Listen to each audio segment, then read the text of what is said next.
may not realize it in our industrialized society, but the herbal healing tradition is alive and well and used by most of the world. Europe, Africa, Asia, Eurasia, Australia, South and Central America.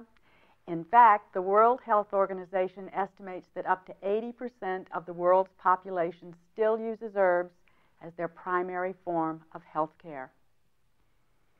I myself saw the popularity of herbal healing on a recent trip to China. I went into pharmacies where there was not a single chemical drug. The Chinese people simply don't believe in them, and they said so.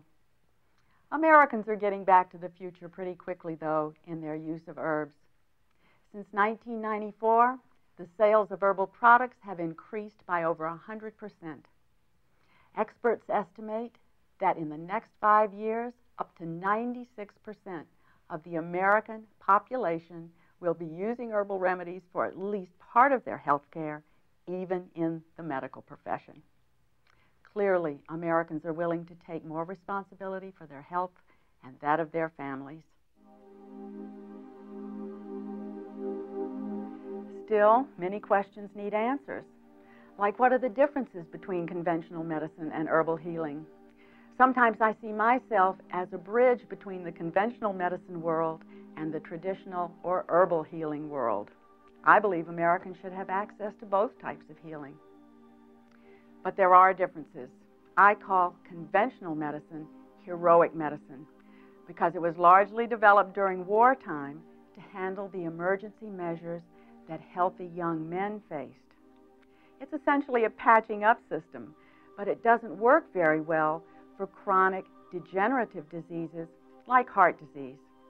And that's because drugs and surgery stand outside the body processes. They don't support or nourish your body. I believe conventional medicine is at its best in emergency measures for acute symptoms. We need to expand our horizons about health care. Let's take antibiotics, for example. An antibiotic drug works to overpower an invading organism. It works to allow your body to stabilize, your own immune response to come into play, to handle the invader. An herbal antibiotic works exactly the opposite. It cleanses and flushes immune system organs like the lymph glands to deal with the invader. Echinacea, a popular herb today with antibiotic properties, works just like that. It cleanses congestion from your lymph glands so that your body processes those poisons out itself. Herbal healing is at its best when it's working with your body to cleanse, balance, and normalize. You take herbs differently than you take drugs, too. For the most part, you need to take more and more of a drug to get the same effect. But this can be a problem. Antibiotics, for instance, may become less effective no matter how much you take.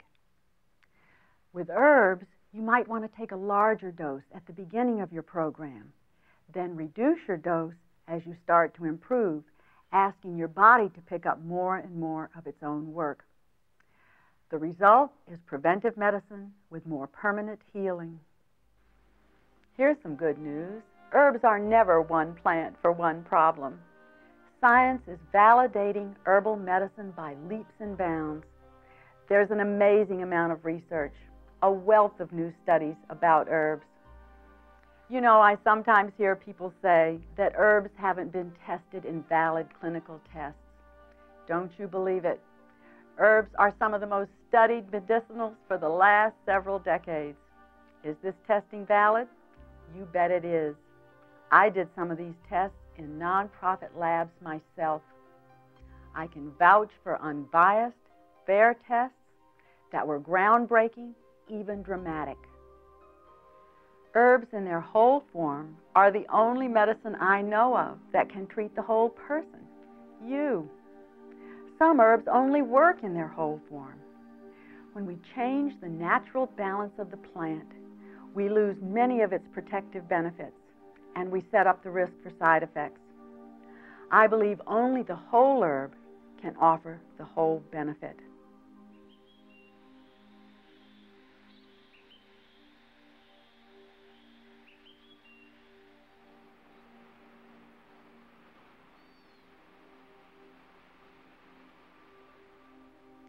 Nature is a wonderful pharmacy. Herbs are so complex that each herb is almost a micro-pharmacy within itself. Man and herbs have developed together throughout the time continuum. We've both learned to adapt to survive. Did you know that some herbs even change their chemistry in order to ward off a hostile environment, like car exhaust or pesticides? You know, herbs have been healing people for thousands of years. So when you stop to think about it, herbs and nutrition aren't the alternative healing system. Drugs are the alternative system. But I never say throw away your doctor's phone number. I think we need all kinds of choices for our healing.